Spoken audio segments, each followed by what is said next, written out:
Coucou, comment vous allez? Bonsoir, bonsoir, bonsoir, bonsoir tout le monde. J'espère que vous allez bien. Gilia Roma, bonsoir. Nanipo, bonsoir. Bonsoir, bonsoir. Eulidi, bonsoir. Dodo, Dodo va bien. Bonsoir, bonsoir, bonsoir. Connectez-vous, partagez ce direct.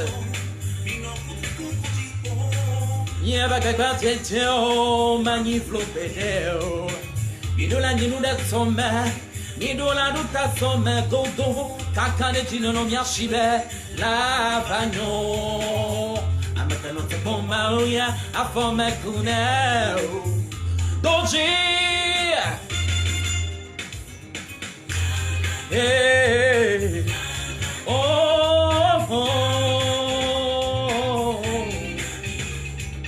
la vanyo. Bonsoir, bonsoir tout le monde.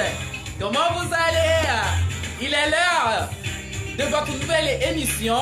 Désormais, comme je vous l'avais dit, on va recevoir des invités. Alors, c'est l'heure de l'écoute de la vie.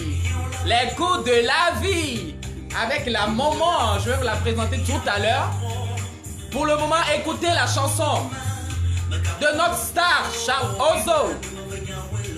El año, oh, oh, el año, oh. Hey, oh, coucou, Akutanto, grâce Michel Vieira. Je vais bien aussi, hein, je vais super bien. Nous allons bien. Elle va bien, je vais bien. Hein. Nous allons bien. Bon, one we know. Gina Poeda, Gina Poeda. Ya, you know, Mau Yeglelo. Oh, el año. Hey, je pense que c'est bon. C'est bon. L'agneau de Niakata. Alors, bonsoir, bonsoir, bonsoir, bonsoir, bonjour chez certains, bonsoir chez d'autres. Comment vous allez? Ici, vous avez, comme d'habitude, Doji Dodo Azimagli. C'est ça qui est mon nom. Et mon nom d'ami, c'est Dodo. J'adore Dodo, hein? J'adore aussi Doji. Moi, je préfère Dodji parce que Dodji, là, vous-même, vous comprenez ce qu'on appelle Dodji. Dodji de Maounuko, elle a nyon. Ma bon, on a Zipi, elle a nyon. Ouais, ben, on m'a pas meko, elle a nyon. C'est pour ça on m'appelle Dodji. Donc, mon nom, c'est Dodji. Ah, mes amis me surnomment Dodo. Alors, ce soir, je suis avec une grande dame, une maman, une super maman, une maman exemplaire, une maman très battante, une maman qui a su donner au moins plus de 5 ou 6 enfants, une maman qui vit dans son foyer. J'ai décidé de changer mon émission, ce que je fais d'habitude. Et maintenant, désormais, on va recevoir des invités. Et chaque vendredi, dimanche, j'aurai toujours fait mon live avec un invité ou une invitée. Vendredi à 20 h, comme l'heure que vous voyez là, il est déjà 20 h et on vient de commencer. Les dimanches, c'est à 10 h du matin. Une invitée, un invité, peu importe, il y aura toujours des surprises. Donc ce soir, je suis avec une maman, elle s'appelle Akwete Kale Akwe. C'est ça le nom de la maman. Yano, ala kala fono. Ya topo mala fonye. La ma po o mo le so dangleng la, azapa ba no fon. Marakuku dogbana amoyo le kamana me. Marakuku bone diviara ko.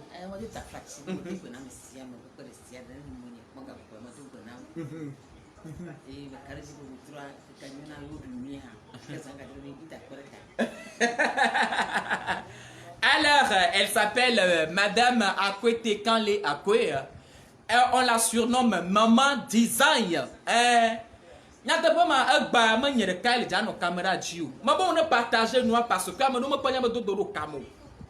Amo me panya be dodoro kamo. Partage, partage, partage, partage.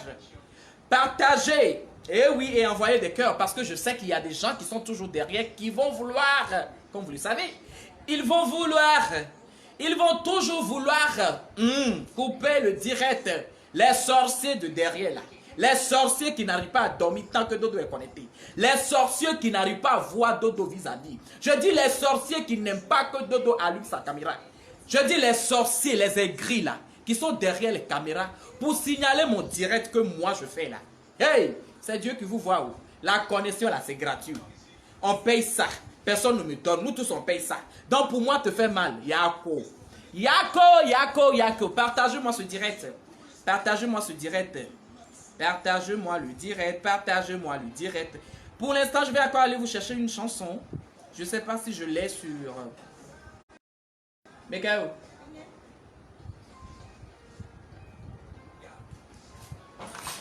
Partagez, partagez, partagez, appelez vos amis. Parce que ce soir, c'est très sérieux. On va parler avec une maman qui a vécu la vie. Une maman qui vit dans les foyers. Dans son foyer, excusez-moi, une maman qui vit dans son foyer, une maman qui a plus de 6 et 5 enfants, une maman qui a de l'expérience, une maman qui est très sage. Moi, je vous dis toujours, moi, je ne fais que côtoyer les mamans et les papas, les personnes qui sont plus âgées que moi. Parce que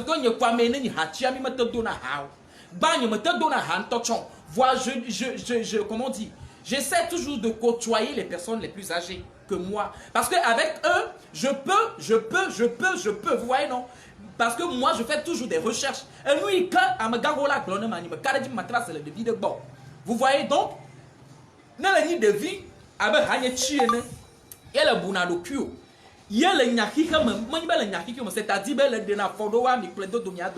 parce que moi, ma dignité, c'est-à-dire ce que j'ai appris de cette vie, ce que je vois de tous les jours, c'est ça qui m'instruit. C'est ça qui fait ma base, c'est-à-dire c'est ça qui est Dodo. Donc du coup, vous voyez cette maman-là, c'est une amie, une connaissance que j'adore beaucoup. J'ai beaucoup vécu avec elle parce qu'elle est cinéaste de cinéma, elle fait du cinéma.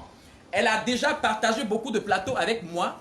Et je vois comment elle vit, je vois comment elle agit, je vois comment... Vous voyez, non? Donc, c'est pour ça que je l'ai invitée pour la première fois devant mes caméras. Maman Design. Maman Design. Manya na toi vie mayo oui. Là que elle est ima. Asiade. Ay galo. Babama le nou alo. Nya topo to na.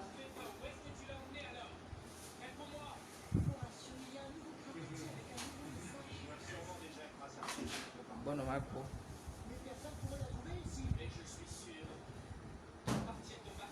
Connectez-vous, connectez-vous, envoyez des cœurs. Hein. Dodo est là. Je ne suis pas parti. Hein. Je suis là, je suis là, je suis là, je suis là, je suis là. Je suis là, j'arrive. Hein. J'arrive. J'arrive, je suis en train d'essayer de chercher. Je pense que je ne le vois pas, je ne trouve pas. Alors.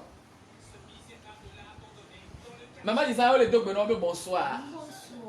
Mais le couple bien édivier. Design.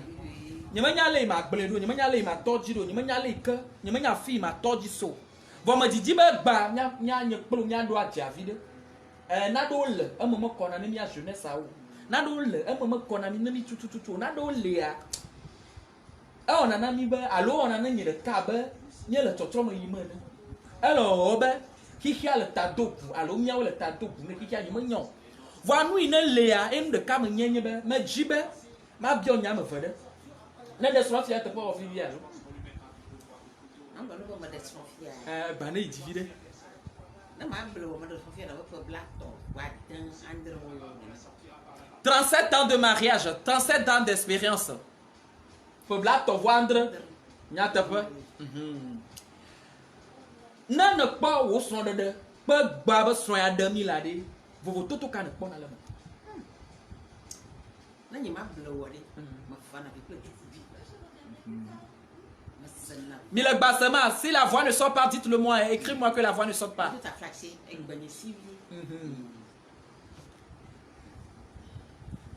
Mais de coucou, il a dit.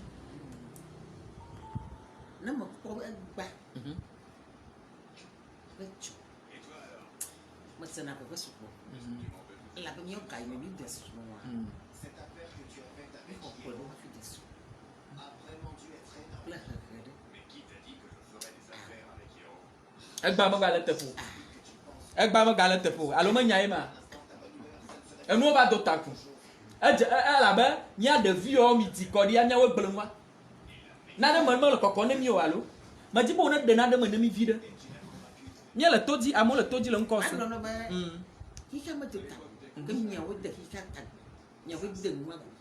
Mi le gba me sema. Coucou, vous allez bien? Hein? Je suis là. Hein? Mi le gba me senyida. Allô, mi a do gangbe.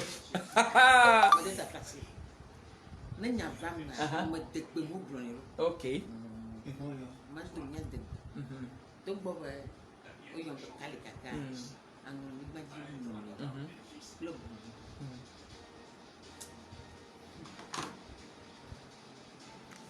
Il dit. Miawe do tabune kika. Nyate po ma jibe ma bio nyade. De onyoba milan kwa yesema obe le volume va no fi agudi ma de kuku va no fi aleke na gba no ava divie gogo mvie OK obe volume ma di baba bi obede nyate pa ma do nyobe mo wo direct ya togbe san mo wo ni so de vai do nyobe nyonu tugbe alo nyonu amegaku peu importe nyonu po ikebe so gbe lagbe de son na isron de pa de do nyobe wa so ibe ga i to be ga aso pe de son ti be ne bio ita c'est-à-dire wa so ibe ga avec la voix accouple ahai avec le nous kata ano bani diame pe valise ame be esonye ho ve dio tanye elle a be game la sio elle a be me didi be ma de son ta o ho na ve de na ho na ve de le jinye la ogboa do nwa elle a be gba nya sugbon le mi gboglogan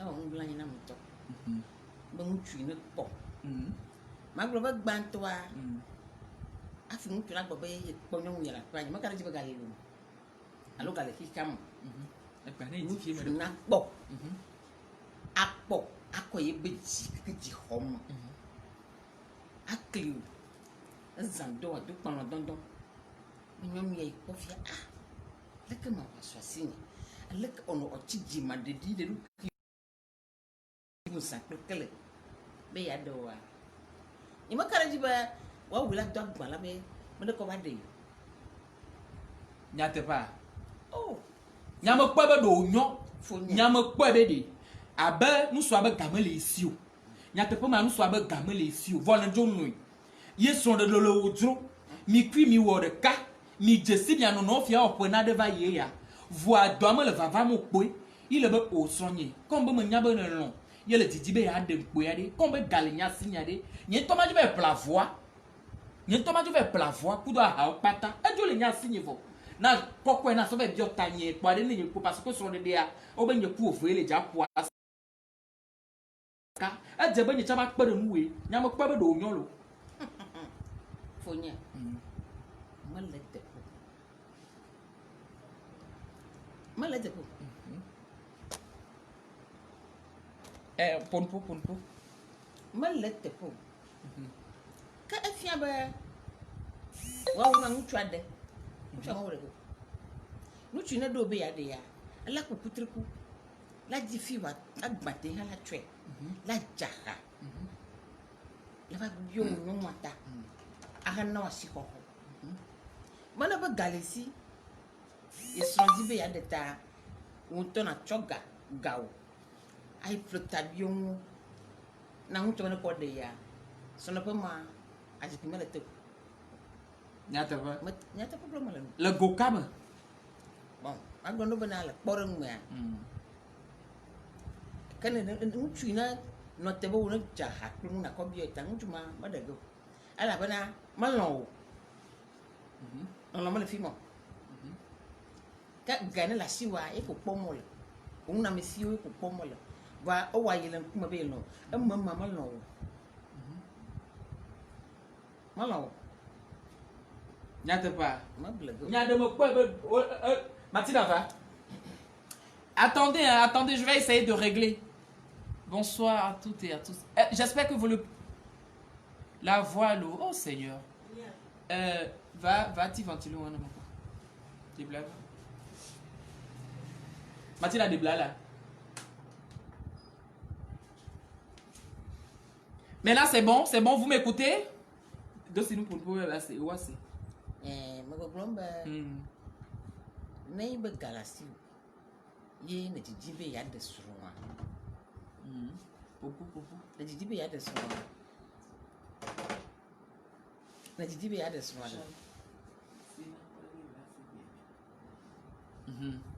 na ni ba onyon e galasi o ina sonjibe ya da ya na pa ba mutu ade mutu ya ipo be ya da ya ni elo ya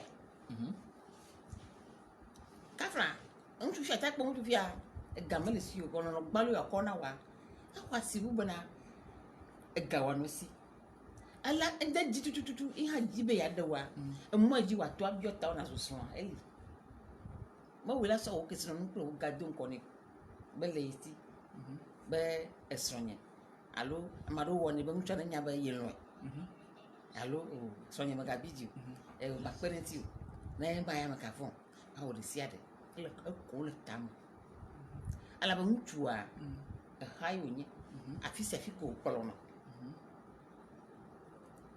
na ma glone a tamanyo fi yale ba ntu a na le sire goma manyo yibe no to toli ali ba wo ya gane la sibo kresino muta ira ko ploro e pizike na wo mo kata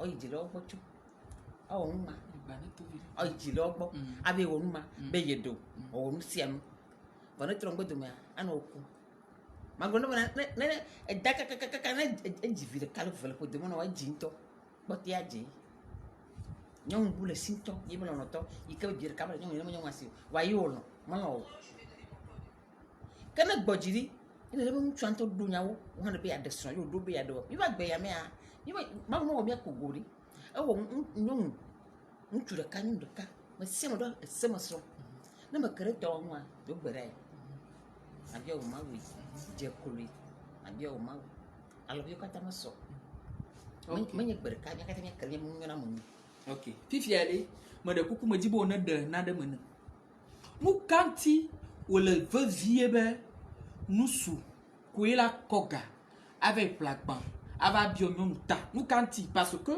enya le defia enya gomme le defia kaka va ikoa le be menyo be nyɔnu no wa kɔga no wa ve ƒlagba so va na srɔ̃a alo yi ba janvier be ne va bio ita fifia de nu ka gbɔ so be menyo be nyɔnu no wa ƒlagba no wa kɔ ne srɔ̃a be va do nu ka wɔ do ne o gblɔ be ne mi kunu su mi le yima alo mi di be yo ade yo no wa ne mi se mi no gɔme ye mi di be yo anyi srɔ̃ toa mi va zu nutilã ɖeka alo me nya ye ma galasi nye me di be ma kpe de srɔ̃nye nu no wa de ma fafa tɔ me ɖo la kpe ɖe ŋuti vɔ wa le gbɔgblɔ ne fia be menyo be nyɔnu no wa ve xefe de yi be yi tɔ ba gbãtɔ wa de nu ka ta ye o le vie be nu sua koe na ve kɔga ava biɔ nyɔnua ta nu ka ta ye me da kpe magblɔ no be ŋutsua be dodasi ye dodasi o nye ne bena wa de nyɔnu abiɔ ta le dzilawo gbɔ eda si xɔ nyɔnua ŋu ɖe tsɔ ta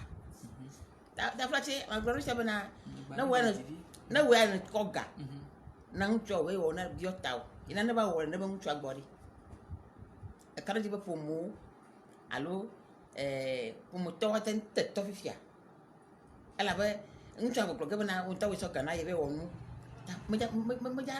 meja se veve ɖeke tso ŋuti o ɖia wo ɖema se veve ɖeke tso ŋuti o wo se ɖeke meli o bena ŋutsua zã ga do le dziolɔ gbɔ ye dziolɔ ma nye ŋutsu ya ye va do le yewo gbɔ zã ga ɖe ta wa wo kple dziolɔwo le katsitsa ɖeka me gbɔsɛ ɖeka le wo si ne bi ko adzɔ ɖo dzo ɖe tsɔ kple nyitsɔ mea gbɔgblɔsɛ le ŋu ye nɔnɔ hã le ŋu yayra hã le me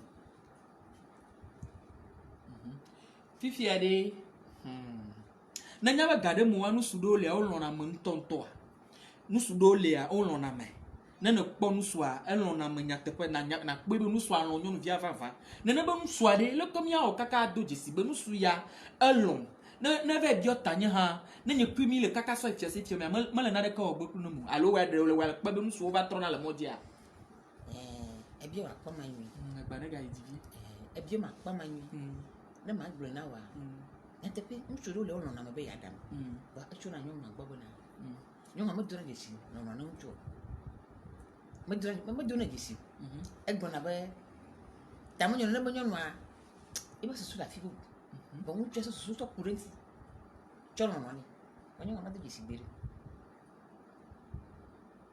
menya ne nya ale me ɖe ma menya ne se me na me me de kuku ga yi dzi ŋutsu le fifia kpɔ nyɔnua kutriku ɖe ŋuti be yaɖi la sɔ yi ku gbagbegbe la vɔ nyɔnua me dza lɔ̃e fifia ne nye be nyɔnua tɔ lɔ̃e ne ve nye be nyɔnua nusua lɔ̃e nusua lɔ̃ nyɔnua eye nyɔnua tsa lɔ̃ nusua wo ame eve wo lɔ̃ wo nɔnɔ vɔ nusua me ɖo ga ega me le nusua si o ye o nye be nyɔnua ye ɖe alɔmevie voa le miabe Afrika anyigba dzia wo gblɔna be mate ma si te ko ave nɔ nusu gbɔ be yi ɖe srɔ̃ edze be ne wòava dze si wo dzilawo edze be wòava biɔ tawo wòava ƒo kɔkɔkɔ adagba axe biɔ tawoe ye o nye be nyɔnua si ya alɔme le ye mele nusua si o vɔ lɔlɔ li ye nyɔnua be yakɔ yi be ga asɔ kpe ɖe nusua ti ne wòabiɔ yi ta ɖe menyoa menyo la efo nye medze o la ne ŋutsua lɔ̃ nyanyawa ɖi ya ne kuku triku la emu eta be bia ne wɔ ya teti la ne da fɔ dzilawo gbɔ la ɔwɔ dekɔnu ke ne hia ne wɔe la ne te wɔ ma fi le kpɔtia le nye va gbe le xɔ me la nye kpɔtia le xɔ me la ta be biɔ tɔ ya le ezu dekɔnu do miawo ɖe mi ye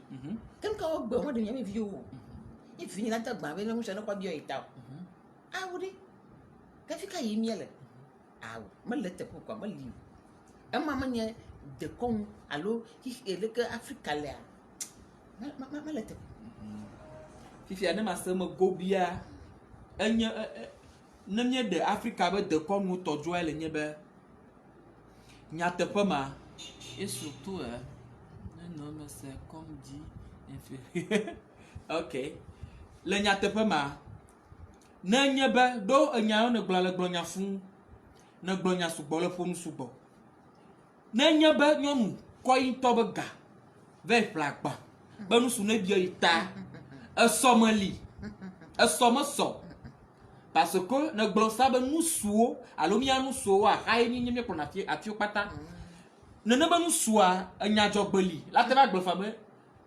nene wo te biɔ ta ni Won't take your time. I don't know body. You got it, I'll go by. Oh, then go. That's in my way. You know, won't take that, my dear tiny. It's going on, no more worry. I am a few miles. Upon a pocket. I don't go, mother. Ok. Fifi, allez, dada. Ma va le Jessie Donada. Et lui, me le Jessie Domanyenka. Et bah, il y a des cadjevio. Il y a des tubivioa. Donc, on va le ma belle. Mi le diti. Nous cabe dititi. Mi a mi isukulu. Mi a mi plato. Vomie betrika be mi ma se di la obegbo. Yele ni bele ke. Me kpɔ panavi da vɔ ye gba me kpɔ panavi dɔli ʋu me kpɔ ablavi wɔ ya leka yi be dudi kpomi le lelo ya me fia me ganyi be miatɔ miabe dizizi alo miatɔ miabe kutri kuku alo miabe sɔme dzra mi gava le ɖo fia o miawɔe ne duɔ ne kpɔ be nye tsame le ameme ye kpoe va le fifia nu ka gbɔ o se o. Mate gblɔ ne be ema elabe nu bia elabe ne kpɔ alɔviwo katã me sɔ nu katã nakpɔ kɔdzo wɔ nuko na be ya wɔ. Banyak mana kita kau jual ni, kan nak pokok nak tak pun nak bayar je. Yang kata banyak phone itu demi le, yang kata yang no, kalau dekat jual ni, emu mana muka, biang dia, biang nam, nak lag bermakun biang orang nak biar orang nak pun nak bayar hai awi. Nak biang orang nak biar orang nak, macam apa kurang? Kemana mak kau mau bayar hai tu ya, biar ni sia, kutu aku bayar, mau nak bayar hai ni yang kau. Bahi kamera dia berani. De min ko yime ma bo mi da mi man ko yimo de mi tan min ko yimi fibuli mi ma bo gba moto ham mi ma gama gbogbo mo meli ak gba fia mi ya ma ngoli ka ka jigori ni ko na ta ni mi gbo jiria ma shi ma ta kre don fafar to karamalen mi jwa ku ka e be bi so de fia mo so de mo de o mo ta twa ko no ala bo don ko na twa ko no o don ko na musian o mo kpɔ mɔ ne be mawu o tɛ ne wasuwasi o edudi ko le dudi le ne kpekpe me egbawo TV va gbɔ mi ŋu kpɔ le ŋu dzi Facebook dzi ŋu dzi ko wo hã be yawoe awo de me nɔna ne mɔ de awo ena bena na kɔfia mi ya ŋutɔ lo ame le se veve mi le wɔ nu ya mi awo etsi dzi edo ŋkɔ me le teƒe. Ok. Est-ce que vous m'écoutez? Konate Elisabeth, bonsoir. J'espère que vous m'écoutez. Hein? J'espère que le volume est bon maintenant. Hein? J'espère que tout va bien par ici. C'est bon? Vous êtes connectés? Vous me recevez? C'est bon? Si c'est bon, dites-moi que c'est bon. C'est bon? La voix de la maman, ça sort maintenant?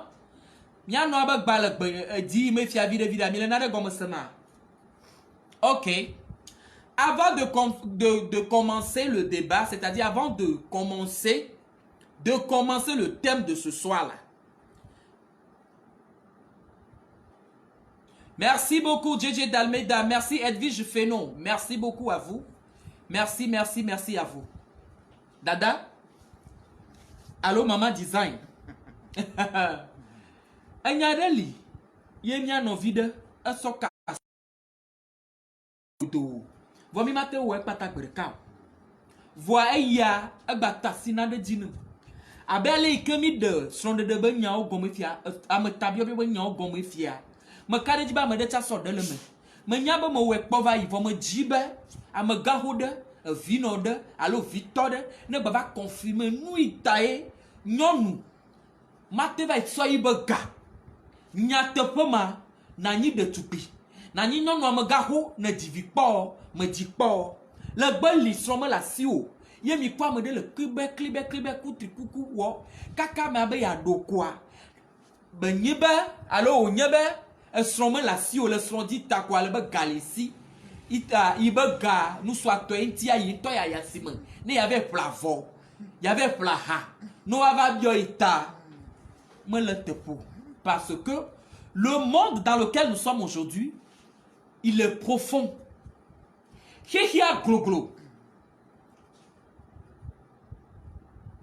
vais lire ce commentaire. Il y a des hommes, quand une femme donne de l'argent pour sa dot, demain ou après-demain, c'est le même homme qui va insulter. Voilà, je ne vais plus continuer. Tu as tout compris. À coup tantôt grâce. Vous avez tout compris. N'y a pas ma me tabio bio. A me tabio bio. Peu importe gâter de renom. Me bléni sur ça. Parce que comme on est ne débat va y aller. Amo yom. Amo subo yom. Amo la yom la glonu ya cha o blé. Amo ko la globe dodo o nyama glon le possible parce que il y a le fille a eu des soins il y a 20 ans ya. Il des soins il y a 10 ans ya. Il des soins il y a 15 ans ya. Il y a un temps gamin le sont si gamin mo. Il y a un temps soit il be ga. Soit vers plaque ba ou bien il ta. Voyez ko do ils sont yo le nide.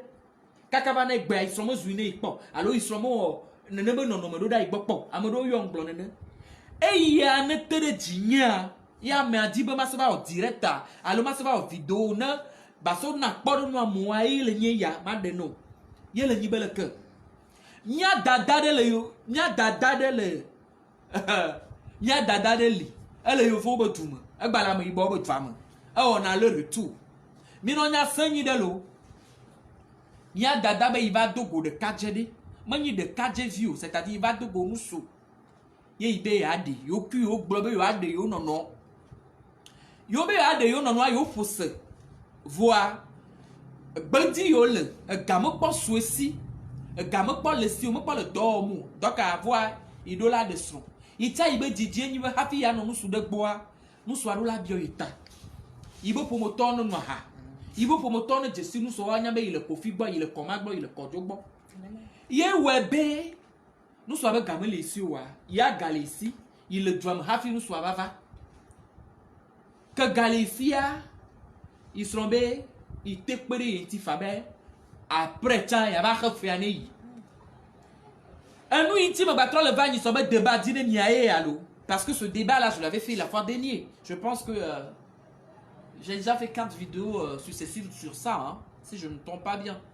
Donc un nous intime battre va zaya meya ya. Nya dada le globe. Ils sont soit le toto na le iba Jean le toto nebe. Comme galé ya ici là, il ne doga, ne yo afla ba, ne ya bio ita, ne il tonya be ne il be to dodi le fille tia quoi, il be ga etoy, ya to ba refaire ne. Ah, comme il tient il jo suivi de vos, son les hydro il be ya de son. Mani be tabio bio anti nous sui que il po be il be ya de, nous so la va jo le body, il to il fogo, que il fogoa, il be de gâteau, il de ga, il flagban. Yo wonu pata o so bio ita atabu abobu yo li kaka po ya mo to alo po ya mo fekpoa isro mu so be comportement ko va le yi glama yi mo va le no gomo samu anu de be keke ko be zan dodo kwa isro mu so anto pe fo te agbapa jo le igbo oh afo fika yi na le ha imane nyare ko gomo samu afo yo igbon nyare pe kanu oh kaka ya gbo isron fote agba keke pa jojo le igbo nu soa agbono mi gbona be nu nyonu egba so alo nu soa agbono isron nu soa pejo gbeyi fote agba pejo ye il va dire bon mon kaka il va le bio sebede isron nu kejo agoka ijo ye wonde nia ne gblene yi ebe oyimo wonde pepe ni voir be pour le moment il dit be yokudo yo akaka vide ne yo atro do yo nono po ibe o ado yo nono po voir ne nyebe ye npo gbe yo be yo séparation de corps vide pe ah ne la séparation de corps de me yoku yo la gble ma dire yo la wo allo ho nous gomme se me gava lu yo kaka be dopo i wore ke allo i jagode allo le jagode ne et il y a une séparation de quoi? Il m'a on a de que nous, me tourner be on a de que nous, au chamo on a de que nous, n'a te pour mais après mais nous sommes maintenant dans le cas. Et il y a un pays na bona. Ya te treme ya jan bam. E gbedi yo le aye de kakbe on a na de musia nous la prème. Ye so nous suya be ide doga ne asobio ita après va tuner ya e ya ima gavale ya glomolo. E nous ya le photo mais to sam gavale pa. Même le nous pa to ko photo agba joale. Le ke isa odo ha. Ma glotonya no ye me bia se be dadavi me gbono na va yi jina lo yi me bia be dadavi tonya te ponu esron ade le bune la première e be yi bune e be dodo be il wona nde pepe nui pene di parce que no wa gbon nyatepe me a ya esonde de benu wona ye nyatepe me asonde de benu wona ye donc a ita idina be ya de son parce que pour ya envie de vo sonde de benu wona ye ye tai i o de sondo eta po ya eta be ya de ye kombe e de na fodo na i ga me ko de we pe ta mo nyo ai ba kata pui yo ku wa no tu donc a i me jago de pepe no be ya que nous soit le boire nous sommes tourner be examen ala nyina ngo unu a be o me dana no idu no a be yo be nous sommes so na gana no kaka ya yi to bo wi tro dana no nous soit oh ebe i tro na kado ni kaka nous suye de po kaka po ve alo po ton a mana ipo no vi po a ko mo be ndudu cha mo woni ipo la be ye to anyi nous soit to ke gba nyi nyon a vo po ti agbajo ye me to ne be eyi ma gboro mo gbore ni Voyez, ma dit ma demu zreko. Vous ma bio bede. Manya sonde de ya benya gblomi la ibe jesi o mawa. Esio katalim ka. Madame de kunu be jesi o. Emmo katalim madame de. Egba na idi. Na ibe de nenu twa zaga. Afide ka ibe la ko jagba na jowa. Ano pa ibe gayo mo. Gaya o zano po gayo mo. Ano bu o po. Ano bu jila o po. Ano pon magbe mo ono no ga ko ti agbanjo le nyon magbo Nenye be zaga o zaga la me vi o sevevea man na jo gbere o go na jo fia ga we da mada iga kazaga ga jeta ka bo nwa yo agbre yo ase anyo no mo gojiri ori Martina Cha vu aller dans le peu yo mo gbojiri ori e gbo mi le bo jigbori ma ho e ya so jin be ya de yen to gomeja ma gbo ba e gbele ba fo ga mo le tugbeje ma mo be ya dia e wo program mo di e wo do pi dada re amaduku ndeje e wu gan e bo ntu ante wa de le ba gbe mi a ntu ajo le gbo e gbo fi ba so jin be ya de ita yi de mi viewa e o le gba na konkun e gba na yi vide ne konkun mo gba yesu kun plato ene pon twa de o be ya de wa ple jila ogbo jila o fo de da poge nya bia mese la fo de pe no mo kata na do nya o jila ola nya ne ma de wa jila ola nya na mo te wonu ma wa gomo jija ebu ba fo ye ba hiyo je ga ba chivoa ba pon tu no do o ve pa mama lu e ga ko poni enya nyu be mo ja de ino gbonde bena nchu ka do ba bo zanga e ta un bia nchu ata e biota donc bia nchu ata bon. On me dit qu'il y a quelqu'un qui ne comprend pas bien notre langue. Nya il est beaucoup facile. Nya il est gaibem. Gaibem hein. OK, continue. Ye ta de nchu a. Ta yo le odiwa e bo ngemo o pele. Na nchu zanga ma jo po. Peka bon wala dite na sanga la nyabana ndo nyonwa duna nuye nyonwa je to po na boy nyong be chile gbeli nyong be toto gbeli de ma sanga diwa manya na de na duna nu we nyonwa to ya ke be inte sanga de ya o muda ne aji pom na bele ka o le tro chiba a o me ka o le ko a o me ya ntwa no igbo mojo yi Bibi adi enya de kale mo ma wa bi o gba do mo fo ero e gba yen pe Facebook to nyo for mi for nya ko tu momo ela be nya de vi o di gbade nya no de ka le fofo di do no le kike ya me gba nyi be o lo no ma be sande ya e so de me baba la nyi no go nya te pa nya nye de ka no me na nyia me va bio na se be e so de dia de e va hia allo apo ya po me la e lo no ma ba mi me ga te ba le so de go parce que e so ya 2000 fia intérêt de debe son ko ni 2000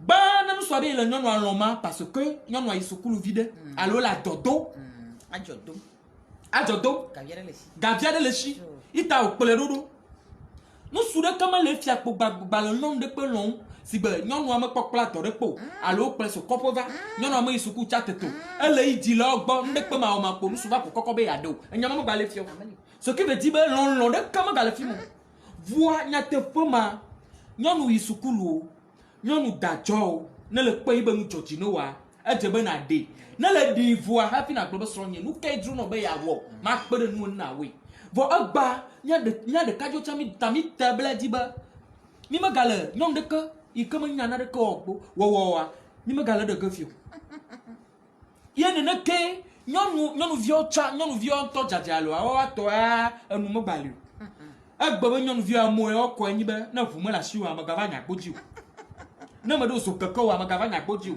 na ma tema apple crème apple hamburger no mo anyi mo le uji mu na do de ko mo la shi o le mo wa gai mana le ma ga mo sugbo no mu me la me ke la na nga sugbo di enu pata va zo intérêt agba mi le wuri do ba enu ojojine ma do la le nya popo le wo de ke ma po ejilo gbo ma do jijo no la nya te bo ma no so agbeto amowo dalia enfant kake ye lon nu su egbe a tradito kake ye lon nyon nu egbe a tradito potio patazo intérêt to madame Kalia kwe Betul.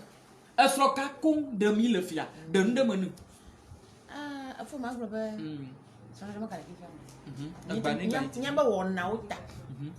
Ma we do solo danyu. Fo mi anto bi ba no ma. Ya bi bi ba nganjiji. Nku gantoto. Nu yi ma le te po na jiwa. Ne be ya jia. O solo de ma la. Solo da ma we ya bi solo de li. O mi anto we na. Esro de li. Eli. Vo ma we le Bible ma solo de li. so de li vo mi agbeton Nya gbe vio. mi agbogbo vi o ji o va le via atupa me vi o casserole me vi o Ah, ma tu pa ma mi yore. 5 gban 5 100 million 5 gban 5 gban nya me de ku ye ji Mio ji mia. Mo ni se gba mo. No na le kwa chi palo mo kwa. Ala chi pa shi. E ji re kem. e gba ni O ji re kem. Agam we mia mo nto a tu pa gban chocho. Popolika na mi. Ni bla ba. Ahonka dans le temps On lo gona be popolika. dans le temps Bang. So tu popolika na mi. O chi re palo mo ji o. madame enemi dans le temps no la soa hoka o divibo soa hoka gado moa kakla ene na so ene be wikpo man leo voa ke banyi be de dia va la fomea o pa tu pa le funo la gbeto ko gbe a tu pa be kaka yo la so soa hoka no sato mo on to la do home e fu du de kia c'est-à-dire be e fu la no du kaka so la ya gbe la gbo divivo C'est pas le bon. au divo Côte d'Ivoire yo to la butu keke boy na gonde la fideda pato de la serebe o ko si vi le ngangol ho mere ko si vi fu le si afo fo le duma yo wa ba kere nu obe le divivo kaka le divivo kaka le si kaka gba for asire comme ho vo bari Ma kala na mo. Mo lo ko ikonji. Gbe bi o ti bi na ko fia. Egba. Onu dai de te pe koko. O do ni be fia ba de ba to fia ba mi ma gboro. Enyope no wo do na yo mo ga le kwa fi yo divio. Onu programme yo no de dia le mu. Yo fu ma. Ma ni fufu. Le ku na TV na se be na le ku alo le na ku. Ya ma le fia ma jika ba jifu. Alo ajindo. ve ani be venavi Ma jifu na bi. Egbe o lo poblato. La maman dit qu'elle a accouché des jumelles. C'est ça, non? Elle a déjà accouché des jumelles. Aujourd'hui, elles font déjà 30 ans. Elles ont déjà 30 ans. Dans le temps, elle avait accouché les jumeaux, là, c'est-à-dire les jumelles, là, elle seule. Maman. Da egbe bi o mo kata jim. Les enfants d'aujourd'hui, là, c'est-à-dire nous qui sommes aujourd'hui, là, on ne connaît rien. C'est du genre, on ne fait que courir. On y va. Da egba fia no fo fufu anu no ikonji ha eso agba. Fo mi anu me ya no kle mama bo gamia. Egbe kwa de zeno na da. Anu de fumaji. Ada ni do nwi. Na so. Azo be so. Wo do sese. Ala bo de gamasua. Mo ka pe fu no fidiji. Bo gbe bi fia yo fo fia na ni de ko mo. Wo le portable da si. Fuye. Oba mutu akwa kuya, oba mutu ayi, oba fuda fia, otoku oba fadage, oba mutu ayi. Oba waplaje. Mutu ayi. Waple majesi. Oba mutu. Kaniba. Ida te mutu yang. Wato pokpokpon kwa. Nuka wala. il va de na grand. Ah ah. Kataka. Oh my God. Elle a nous quand yo nous ka be nya be nyo. Nous ka be nya be nyo. Nous ka be nyo. Yo. Ah ah. Ata mo ko popo. Ni soit de kajere le gboglobe. Miselo ni soit de kajere le gboglobe. Bédo, franchement. Moussena Nyao, j'adore tout ce que tu fais. Je viens auprès de toi pour demander conseil. Je viens auprès de toi pour demander conseil. L'autre fois, là, il y a un jeune homme qui m'est approché. La maman arrive, hein, elle arrive. Le monsieur m'est approché, c'est un jeune homme. Hein, on a presque le même âge. Il dit, Dodo, je te suis très souvent. Et il y a, entre parenthèses, il y a un maman qui il dit, je vous aime beaucoup, mais je dois vous quitter vraiment. Maman, que le Seigneur te bénisse abondamment et que tes conseils, que Dieu te bénisse. À Kotato, merci beaucoup. Ça fait plaisir d'avoir, d'être... oh, mais ici, c'est France. Les mariages de papier. Donc, le jeune homme m'a approché. Dodo. Nous vide. Et donc, pas les sioux. Ça, c'est entre parenthèses. Hein. Et donc, pas les sioux. Il est au don qu'il a, ouais, tu es Obola d'afoi il est condi. Obola ouais il est condi. Nous quel ni fifié et le tikona ebe aba biom sebera de be toto be neni akpo be ina kaka va ver koyama et le nibereko ebe isroa et le ke bi yonema nyabe couche nyonu to avani atoya vania couche toya isrobe yela ba plecha isrobe yela no plecha na yi. Hein? Ils sont bien couche vania toya. Là parce qu'ils sont et fou les si voyez pas bonne règle parce qu'il y a des femmes comme ça.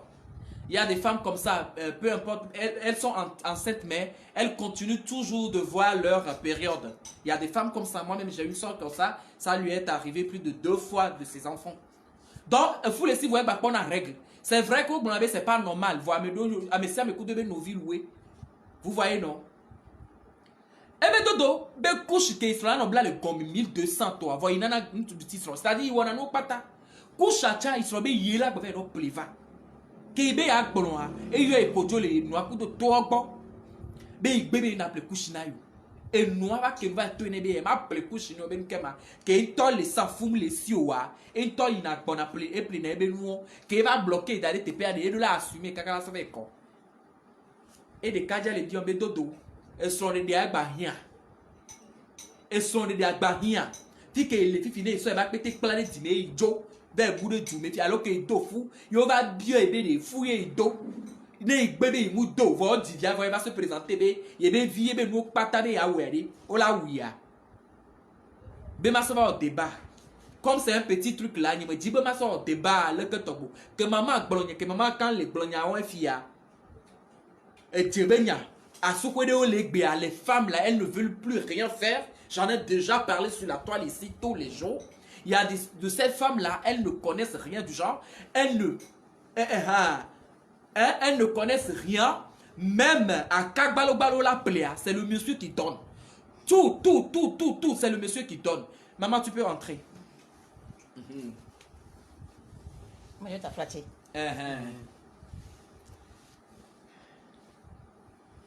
Hein? Donc, il y a de Kadiabe, Dodo Fia, il y a le diable foi de Assidio. Parce que, n'a ni couche gomme toya, ou babla, tu peux dire, toya, si de ni toya, n'est là, bablecha, ben, il diable, vide nos dîners, voir, il y a pas de va globé, il est le David, il dit, bedi l'eau. Bon, oui, un noir. Un mahameno. Il y avait vu nos nanes. Il y avait vu, on ne wonane, on m'a dit que tu peux y avoir un peu de hakbalam. Les ponctués de chaque robe à goma le commené quoi. Au fond, tu cuis. Il y a 8 nuits. Mais non, n'est pas donné à Joe. Le bané d'Ivier. N'est pas non. Tu peux devenir sous pas d'un série. Tu as un plateau, on a long. Alors, tu me gâtes pas pour un autre. Non, tu as un dogo, tu as bien de Wadi. Donc, on tient à quoi pour ta young. Bon, n'a pas bon vivre. N'est pas de never to a. N'est y a si many bova. Y'a plein de Yakutadi. Y'a pas savoir la dame. A few other piano. Non, tu es capable de bien ton away. On tourne, nous sommes bien maintenant. Tu as pas un yamanadi. No, a main. en la hia e ha ya wo na so bi je photography re un ha wo to wa utu ha na wo to wa o ama bia le ko mi be ha ya ho fetia ezotia ezakpa na utu a o ga na wo ha gbo po le kan na benda wo ye wa madu po ka di no mo sigbele wo di wa ka se be do fu ka bo we do e to fu we ma bona e to le mo abi mo do ka e do kaka e gblo na mbede ne de nyadi ya zidodui ya gblo be imoto ya be kaka na gbe didi apo ya ba ko ni be be do fu avo be gapopo ma me ya ijo von lo kata ka gade be nya ma ikwe o amma hamanu wa nyama bi nyom bi o de wa wina ncho to tam susu tam nyama de do be ya dawlo kaka gbe mata tan do wuli e ma ba ngana ba na gatoro la file ncho ji be ya de kwa ya gba do ga be bi o ncho mata e ga ti so ma de manya we ya wa ti so ma de dadi nyama bi no butam surtout nyom nyama bi nyom bi ncho bi o ma pro ga sugo mi ma de fe ncho ba na de ncho nya kwel e bi na nyom ta ncho za na gaw mi ma de fe ncho za galo wa bodolem na ncho de ka be ja ha kulu mu ba bi ta o dadi adi to na no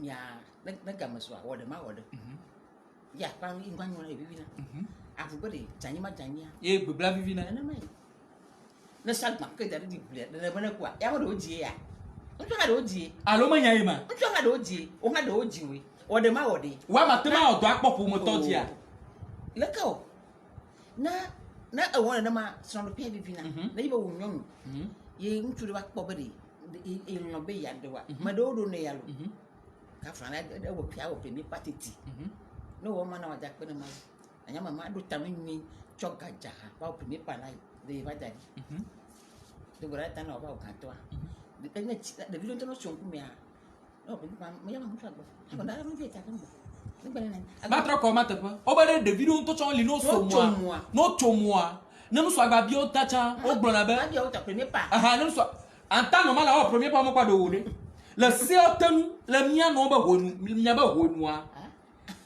o ba o premier pas le ni hopopo a si je parent alo manya ima ma je shimi ne nya nya be di ne nya be bia to san mo gbo wa ponyo le e ma mo kwa son de do de vo gba ya kwa e gba to cha mo ga le premier pas to cha o mu e vi no anton na yi la fo mo dare ama si be mia dada odo lia lo no vi odo lia o na yi la fo mo dare be ne nous soit be kaka pova ko be. Bonjour maman, c'est moi qui sors avec Sandra. Sandra va présenter bébé. Bonsoir papa. Papa ou bien maman. Je vous présente mon petit ami. Il s'appelle Clément. Et que Clément le déjà quoi. Et Clément va sur 5000 ans. Et nous Clément bava. Clément peut dégeva. Et nous Clément bava. Clément nous a coca va quoi. La nyaba nyanu so chami do efia mi gbogbo na le vino la pomme le ba hanu pa. Na nyaba tabi ba hanu ma. Mama. Ulah kan menunggu. Jodoh. Nama belum nama nyanyi ke dari siapa dia. Nyom dia, mau nam dekat balik. Entonto, adodo kita mau jadi siapa? Ulah kau. Nanya mutuku. Ba, ni mana nama mula sini ada eu. Katuk biak. Ni boleh banji. Adir pumung. Buat bogar apa nyam. Apa ni dia mau nasi? Buat bogar apa nyam. Ia betul je si be. Fori mana kau boni ya. Ni mana nak kamu? Kena zah aja lah. Mana bermanwa? Bermukata. Oh, apalagi nanti si mana? Kakata. Mabak gede. Mabak bedi. Oh bedi. Tapi sih dia punya vinyo ah. Aku nama macam kategori. Waktu kau nak perlu sampai. Nene. Aha. Audi. Nyanyi macam, emang berapa pejintong ah? Nama de vinyo makan pun nama. Nyanyi macam. Nama de vinyo ah. Macam apa? Bila jam. Oh macam apa? Nama global. Ica ile tepa. Magadu pun nama. Enya bebek takui. Nyawa ciu. Lesi suka tak. Anu kabaha. Oh di mana? Maka la bière vient on se va non avec ba ba ngayu. Macam apa? Macam na ligne vino la pomme ko na nyidi banko mi atoro wana na de ya yika ko pata mo kana lo ngene ndi me fiko kwelo oto di jono pele kana nye chen ncha mo nya portable vino to ema vino ba vino o mo lu don la fiere kafla tiandra na maka veo menya nchi agba yimolo menya na maka onyo ne bode pede kana ha etre mu chobe no yen ha portable o plevano ni chobe plevano na kaka ne bone ti viado kwali eu bobu moneli jana dai mo be won alo menya ima do so nya dilawo na nya be viwa oliwa ko ti body akpo swande ya me do nya we na oh aje bi lo kwa me ma do bi jan tona ma doko doko kana ni alo mi ma pre na ba jan te ku achu no cho chu no ti ko gat mo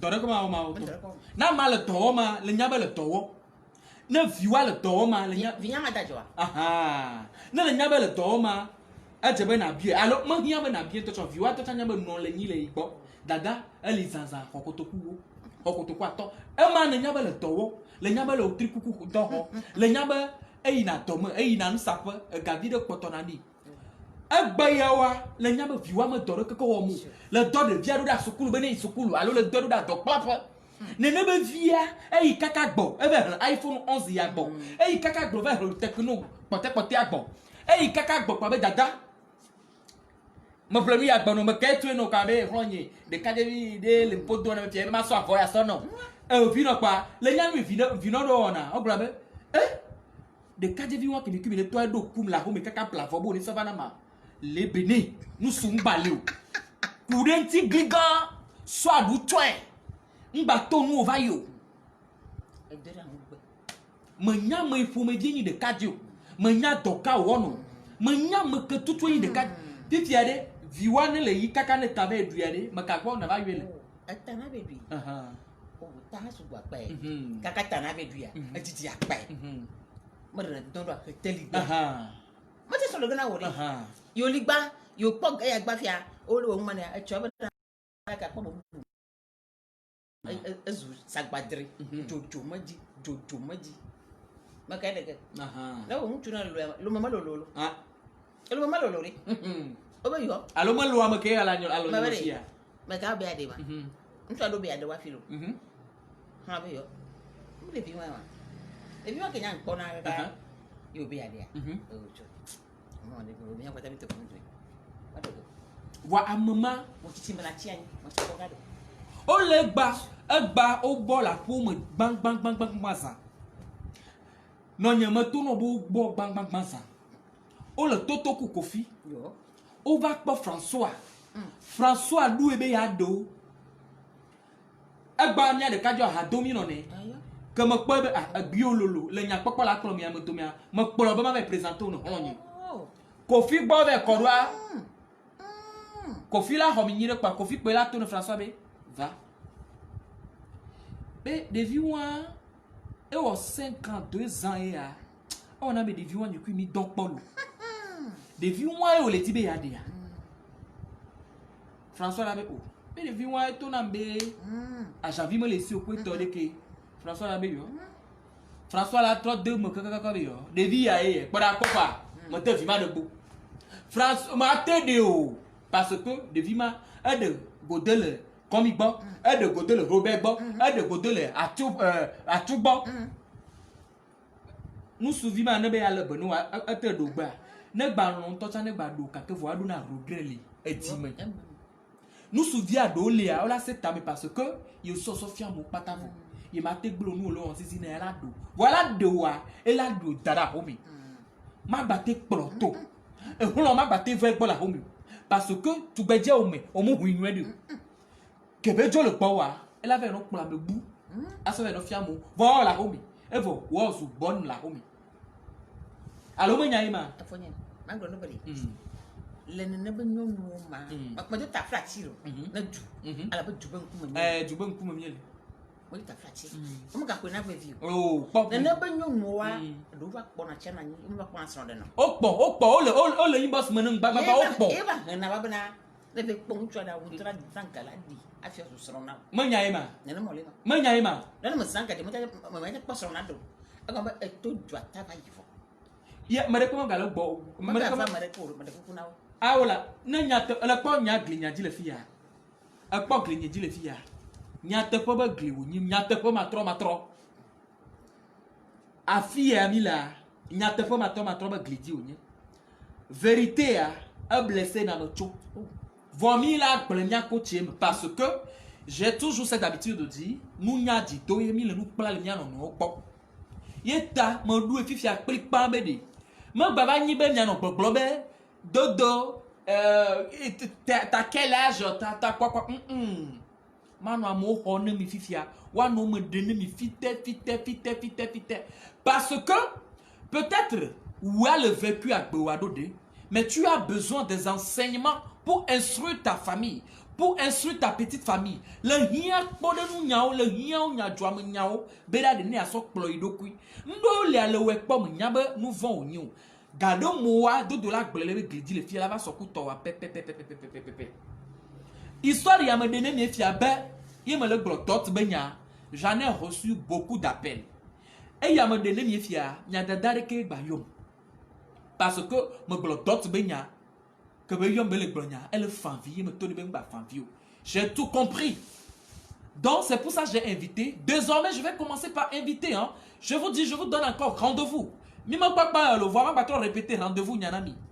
Mais rendez-vous désormais, c'est vrai que maintenant, direct passant de l'eau. Mais mes rendez-vous désormais, c'est les vendredis à 20h. Les dimanches à 10h.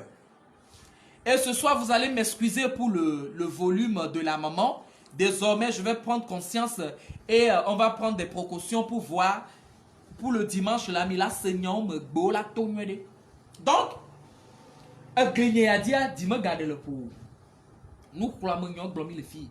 Les coups de la vie, il y a les niveaux coups. C'est-à-dire qui qui a me de siade y a une émission à on pour milliard ibon kwema titi ya renya trovanya dada e neve so ibe gabion swata ye nu so agbe ari leke ela damari man ma gba so gomo tete ni ma gbecha enyi ba ebe tugbedi ofugona ma gbin Dadza donc on est sous. Il m'a au titre.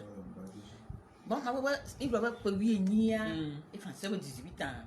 Déjà, on a chance pour nous faire un plan d'amadou. Nous sommes un plan d'amadou. Quand il me moto et tout décide qui voit. Quand on fait 25 à la fois, on a des bruits. Néné. À moi, 23 ans de soins. Moi, j'ai une copine là, elle s'est mariée à 16 ans.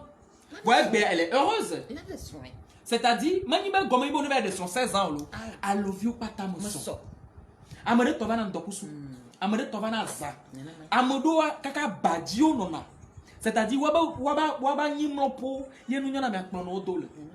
Au fond, a gardé mon adro Gagban de Tabu avec Jessie Fafom Ghana, au fond, on va se retrouver le Moji.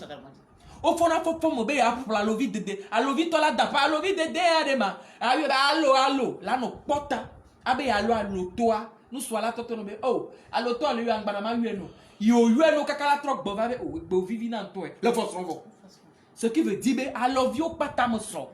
Voilà, y'a nos vieux, l'enya, et d'abord, on a mouillane, mais les nignons, coucou, d'ochon, nanani. Ne me bagnon, coucou, il y a des femmes, il y a des hommes à partir de 40 ans. Parce qu'on a de 40 ans, me bagner bevi. Quand on parle de bevi, là, c'est nous, c'est les gens de 25 ans, 20 ans, 30 ans. Tu... Eh ben, il y a pas l'eau. Soir, il y a Tom, il y a ma foi, la chignon. Il y a un coq en tchado, vous me soyez ma mère, sa vie de ma pomme, le higan. Il me droit de vie tingride, de vie zikbide, de vie tingride. Ne me calme, dis-moi, fais mal à 12 ans. Je vois, je répète, hein, sur les réseaux sociaux aujourd'hui, sur les médias, on voit tout. Il y a des enfants qui ont 11 ans, 12 ans. Koji, le fofou. Elles sortent à Baonde dans le temps. Elle est pour 1h du matin. Il y a une tchane, il 1h du matin, pour il y a encore un peu de le béquille, il y a un voyao. Il y a un tcha, bama pom la yogbea.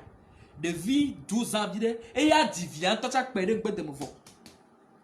Va na le moto so avos so na de dia no pe me na ito kuri dade ye mi sere ho mi le pe kaka ye me le bio se be di nous ka be la te no 1h du matin le moya di e vo gonya le don ti ne be peut-être abe tamio le java so soin allo le java de kadia le c'est-à-dire garka 12 ans vie, entre 12 13 ans vie, de vie là, vie fin tout cuit là. Bois, moi je me fouille y était les siolo, hop divia kaka kpanan gbe de mo. Ce qui veut dire un fois 11 ans. Moi fait 11 ans. On dit ni fou ona. Fou mona. Di mu boji no, di ma sheke. Vi pepe na le se 11 ans lo divia bu kwe. Me bedi. Afo bu kwe. Me bedi. Anyake la chiu o troya na na glona mo le mia kpo. Egba vi o, egba vi ya o. Na mi gbevoir. Ma va hokelo. Peut-être vendredi à notre banada, on ne sait jamais. J'ai des personnes déjà programmées, mais voilà mon gavon. Nya kudo a top ele nya howe. Top ye mo pia lo nya ima. Sorry. Bloqué pas de Donc me dit bedi, nya ke la chou na glono. Moi j'avais 4 ans, je suis mariée, je peux accrocher l'homme que je suis. Eh bien, je peux accoucher. J'ai pas compris. Moi j'ai 24 ans, je suis mariée, je peux accoucher l'homme que je suis. J'ai pas compris, hein. Moi j'ai 24 ans, je suis mariée, je peux accoucher l'homme que je suis. Konate Elisabeth. J'ai pas compris, mais... Alors, Dada, il dit... Bavio.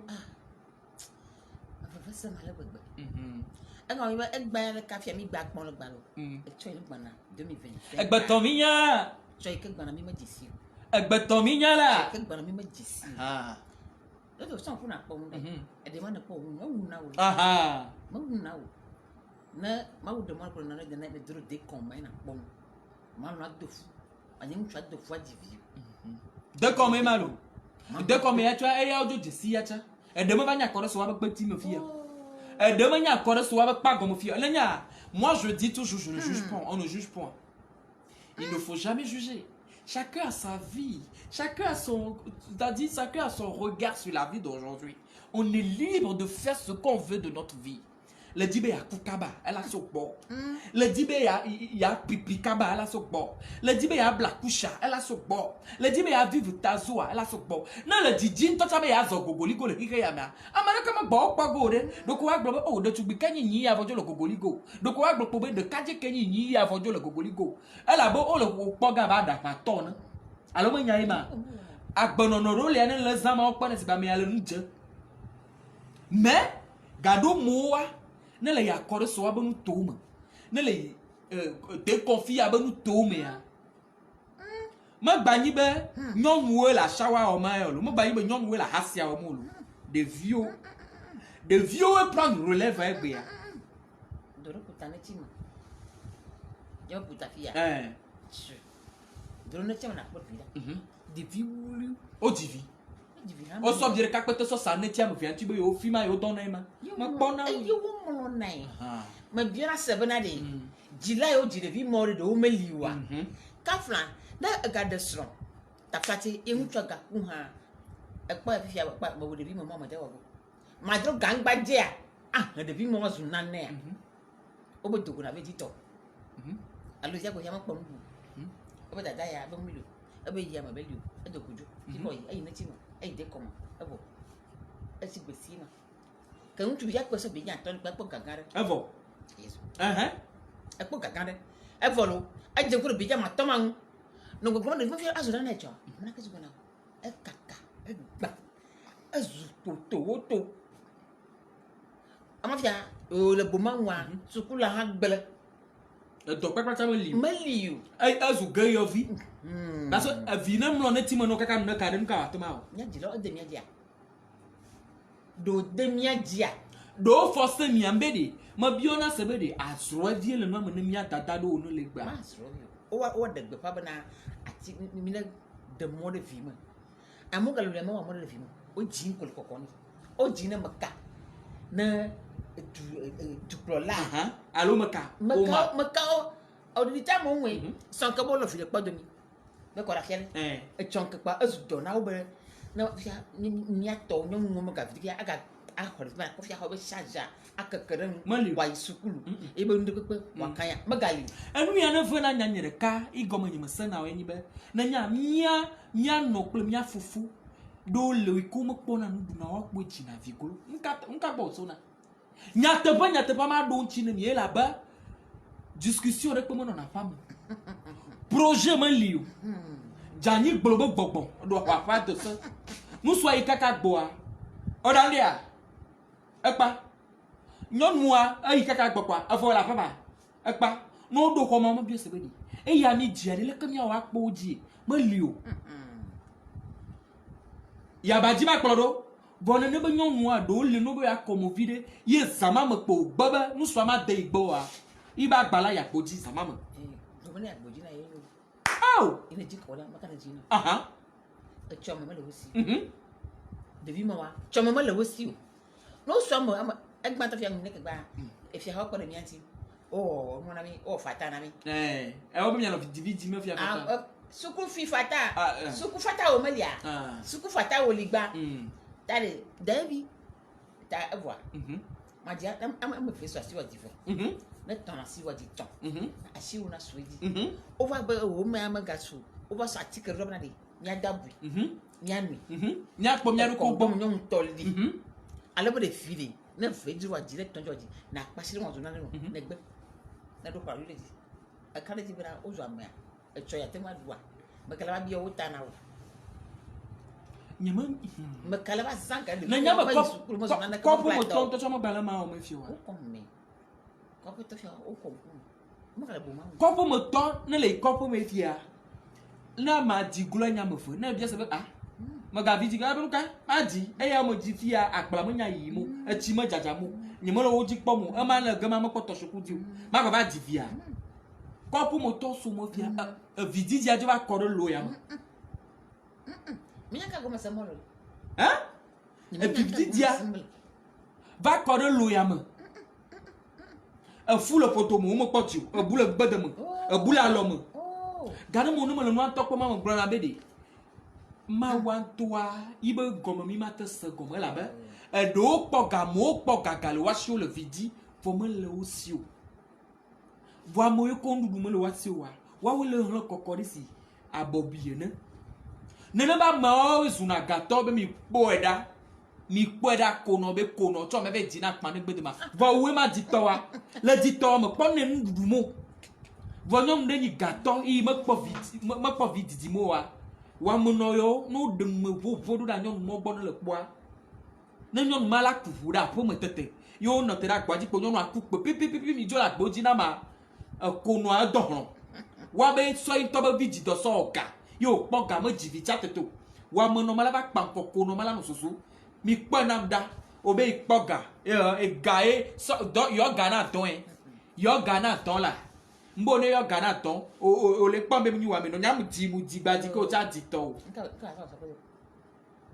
maji na ni mo ga poji o allo ni mo ga ji wa de le ko ga joy ma ka o nu vo le ma wa gbogoro ma di vo no wa ba su gbo wa ba su fia no po do mi mlo me wa ba na mu bo polia ano fio yi ano fifi wa gbo vinye ma le yi ga do mo wa po wa to zo le pa do mi waba gomoti whatsapp odi le sadi no wa gbe vinyenye ma kudo amerika ma diovo tojo ibe to mo jofa de ma ke onu va glo ni ma chela na o ama ko cha ba gato a yi gato ma jila do gato ro ya fondation diole o no o ma mo fondation diole mi gro na ba gomodo pe nene ye no agia anya ba o mana eji ashikpeji odi sukulu odogo odi doma o ple kriye dogo aba ko sukulu ya ba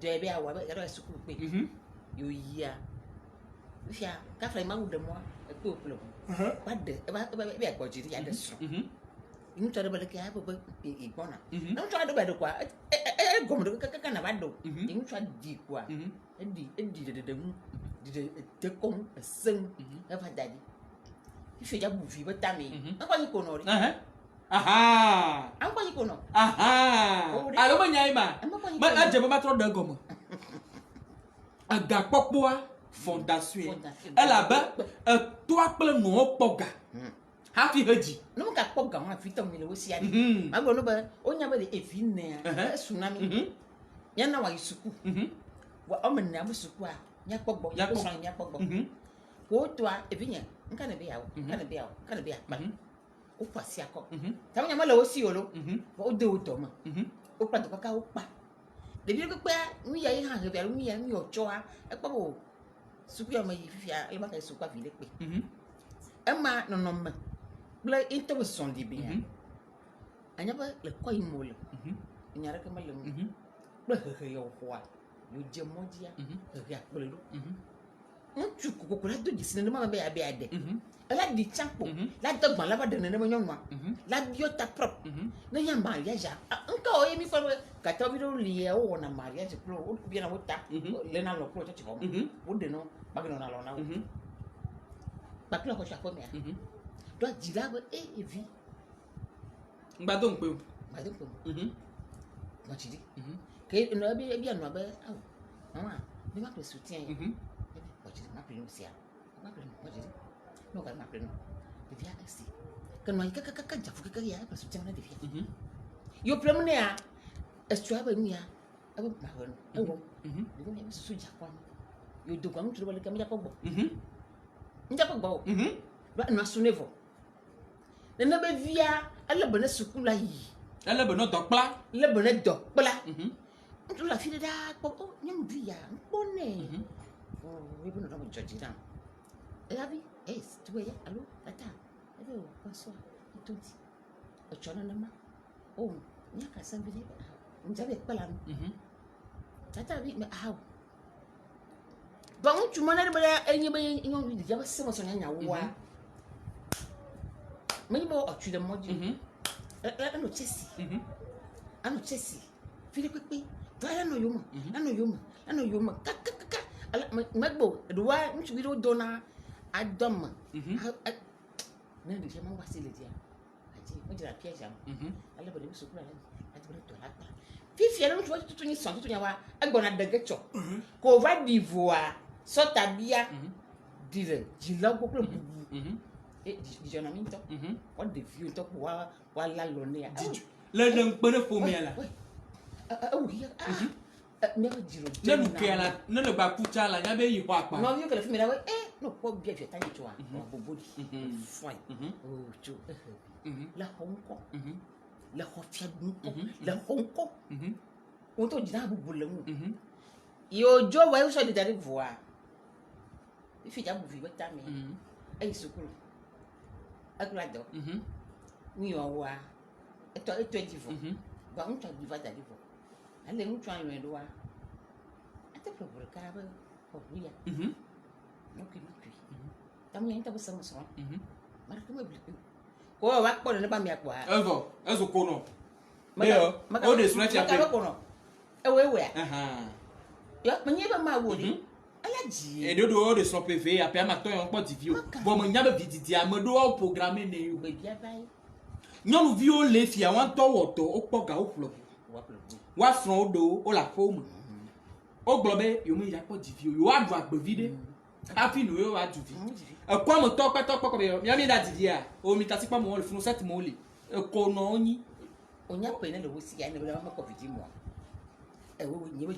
Amadou le fille était moi j'ai fait 4 ans et est-ce que je peux enfanter par exemple une fille qui a déjà 24 c'est-à-dire juste 24 ans yo 200 yo be a body de 5 ans et a 30 ans bonne a divia o me pon boule pas domioa na va no ba ma su ba ni ko no parce que elle des soins qui a 5 ans et me pas divia e ko no to no be ils sont bêtes amamade enya ba yimo podi view bon e be adwagbe ala ateme dabu ne même ne ba dabu on tocha nyom si alo de kademi le fifia bodododo le système o le patapata ike amama fofu de enu ka ona be na nyanya ma ente nyami wo na ga so a be ko fala ko ke kon ka o de la bo na to we be poto bo na ma poto bo wa e je ma gbanku aba amewo alo ma nyai ma o na ma agba nya foko manyala ika ma fon le ba komu manya afoke ja ma le ba komu ama vai ama mo wonde kanu ibanu to mo fono dika ama me kendo na po ibanu to mo fono ama mo planu le gbo change o ti gbo to pe fa hanu ibanu le to mo fono ma bedi ma ze be gbogbo ina ma e mo do bien gbogbo no bien gbogbo ajabe bien di aje ibo be bien ina pono wiwa gba mana ma ba tamnya ibe ke tam sune wa kle yo kle maka wo manya wewe ga mo fukpen sare le nya na e ba kle gba oja fo jina wa na ba yimo de gbo na wo maka manya le fale ko mo na duru ya duru ma do na wo fi anu ka na se ka ba duru ma manya be tinya no be agbe ibe tinya menyo menjisiu bana be bi agbe dika aha gbere wa ma gbo no bana na ga me no wiwa gbere ma lo do ma e de kura ko ma no alo banya ada kudur komen no blaga na bla no fori wagbelo kamu so wagbelo mai e di do bo sang nglang ba kamu do bo sang ni na mi nyama nya na gbenyu la kika no na gbelo kyo si le fo ba bio nto wo jo gbenyu lo wo mo mara ta maka wo ri amara ta bani to wo ri poto wo boy gamina ko na mara ta gloma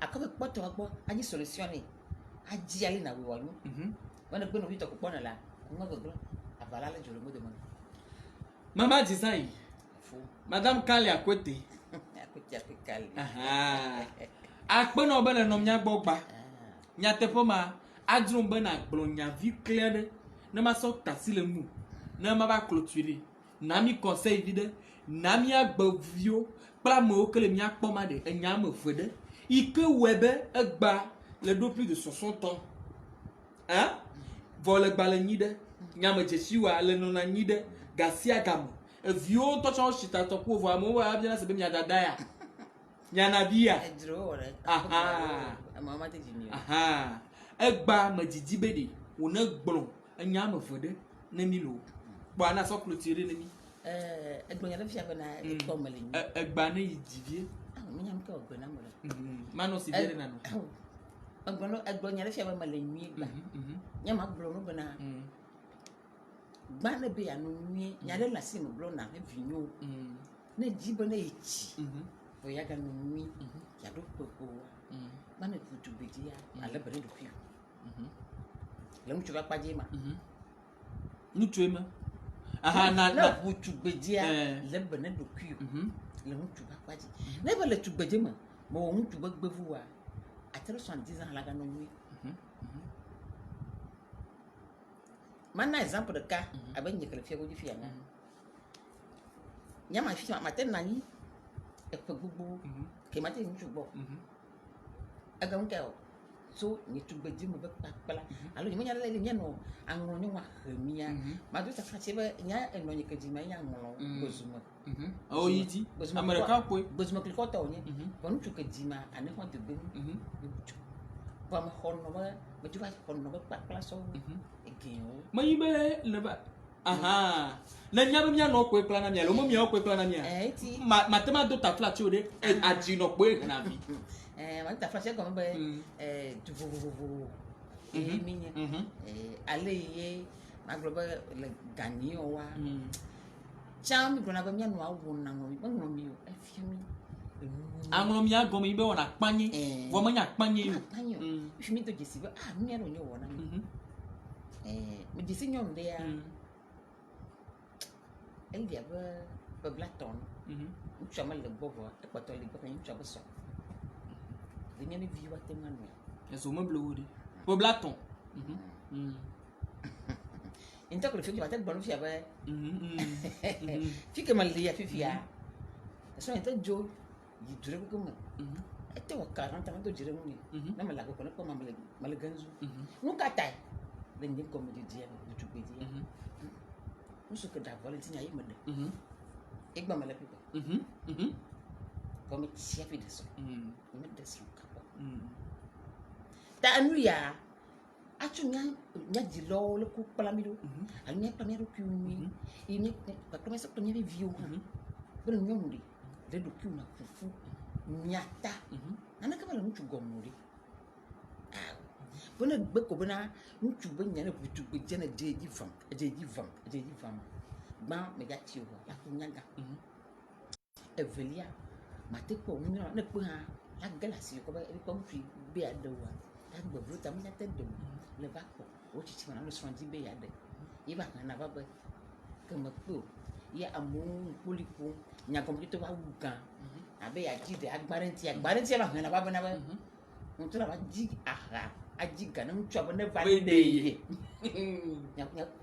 etapo nyanye ye ma enya ima lo ye ma nyɔnu kpadzi me fia me ɖe kuku gblɔ ve ɖe ne nusuwo ne keteke wadi me be gede ŋutsu kɔfia go dzi ai nya ŋutsu de nya ŋutsu tɔ ya de menya ne efi ƒode wo nyana bi ŋutsuwa fifia ŋutsuwa de fia be wo ga nyɔnuwo ɖe mɔlua ŋu nyɔnuwo tsɔ zu taditi ne yo ka kpla ko wa toe ne yo gbe toe wa ŋutɔ le me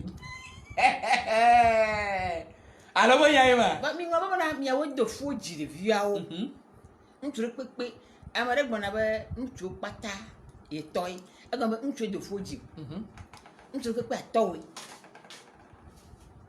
oh yi ŋutsu ɖe kpekpea etɔwoe fie mi do ɖeviwo dzi kɔ ɖi emia ŋutɔ mi gava trɔ gotodo gba ne mi kpɔ ko abe ya gba nyɔ ŋutɔe etikpo dze me oto le me ke le fima sa ɖe ko amewo nɔ anyi ɖe ka kpa me ba eya gba nyɔ ŋutɔ lo o eɖokui te etikpo dzedzi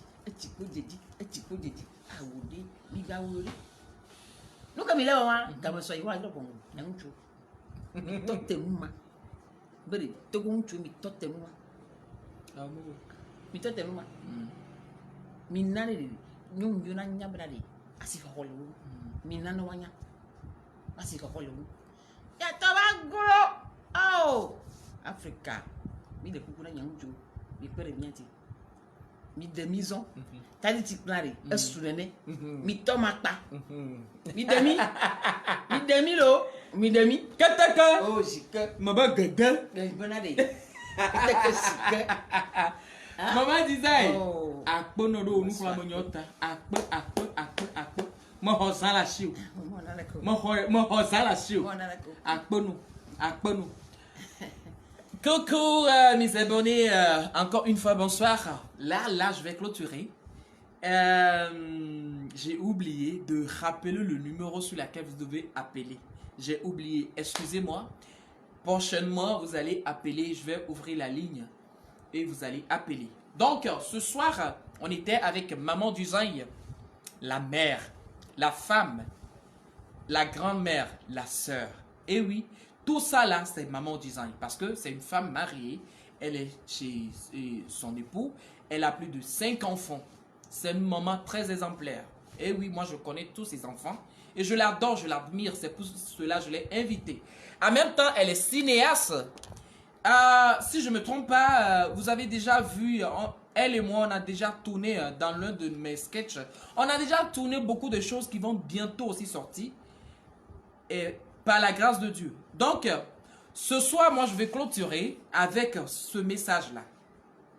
Encore dit, on nous vit, galé ici, ils sont allés long, ils sont allés long. Edina tiana ya trali 20 medulolo gbo ne jole gbo entiana game le siwa ne ba bio ita ne game le siwa ne ba hokali to igbo no wa ve fa ha pla wu pla vo pla bavi pla bani gba pla baga no wa ba bio ita ri mo bio ta wo we bi eta mo bio ta o we bi eta o nyonuvi mo bo o nyonuvi peu importe e pe ayi gloria magba gbole magba répéter kebede e wo nyɔnu ne galasio e nu so amudo ga ye nu so amte le kpɔ gali bio tawo hein do gana nu so bebe dajo ne dajo ala kpɔ alele di ne ba so boga ne ba bio tawo ngba de gâteau be so de nanu so be ne ba so ba bio tawo alome la siwa pe da janvier wanti ne o commerce de ne dajo de ela bo kaka la kpɔ asupe yadi popo sonyena manyi be o de ka no va bio tawa de manyi be o de kantikpo o le koko pour mi aller iti et to kuvoya et no kuvoya iti oglambe ah ya ito kuvo ino kuvo etia itaga ko le o mu mériter a ha etia into epote agba ya be no iswagboa obli de que parce que nous souke gbo avec les noirs mu to we mu no we c'est vrai bon no di ami ku mi trose pour médicalo vonya globally enya do globally nya benu me ahwena nyong to hwena ne nu so to be ya be hwena ehwena wa de premi donc ami han toto no pe be ya peri nu suntia pedenti ji donné pedenti nega ni baba wo to ni baba wo commerce ne gaba trova pour mi ami vo akpedenti aso gale ko mi be ne plepavi ne plafo ba bi eta mbede le rechuter le pont on biota ou we bi amiata. À bon entendeur, salut. Passez une très bonne nuit. Je vous adore, je vous aime.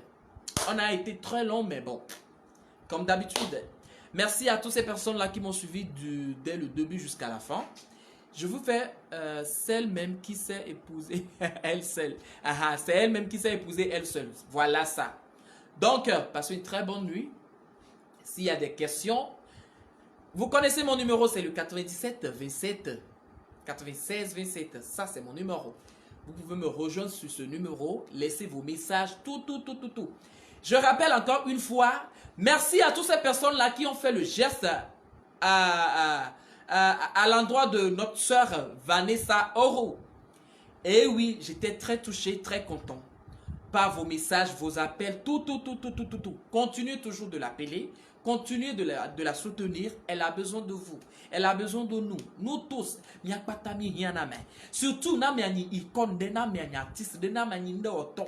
Yo do leleva kone ne be nous la miasia. Eva on esibia mi atagbogbo blalo. Eva on esibia mi adina be yakune ne. Eva on esibia mi adina be ya docteur kavene ne. Donc a miamo ko lon na miamo ke entourage miawela pour plein adakbena ano soutenir ne ba mia. Donc je vais passer sur ce canal pour dire merci à Carlos Donclou, à Malika Eva et à Hortense Nayo. Et oui, à ces trois personnes-là. Donc, merci beaucoup à vous. Merci à toutes ces personnes-là aussi qui n'ont pas cessé d'appeler Vanessa Oro de matin jusqu'au soir. Parce que quand j'étais chez elle, elle m'a dit, Dodo, les gens m'appellent. Et je suis très contente. Parce que au moins, à travers ce que vous faites, les gens reconnaissent mes efforts. Et moi, je lui ai dit, c'est une diva. Je vous dis toujours d'aller visiter sa page, tapez Vanessa Oro, allez voir ses œuvres. Elle chante pas possible. Les messages derrière, je dis, c'est du waouh. Alors, encore une fois, merci. Merci, Safia Clarisse, merci beaucoup. Vivi Kakati Desouza, merci. Merci à Orphélie Atimaja. Odette, merci. Adenkoule Adenka, merci. Merci à Estella. Merci Kokovi Abbé.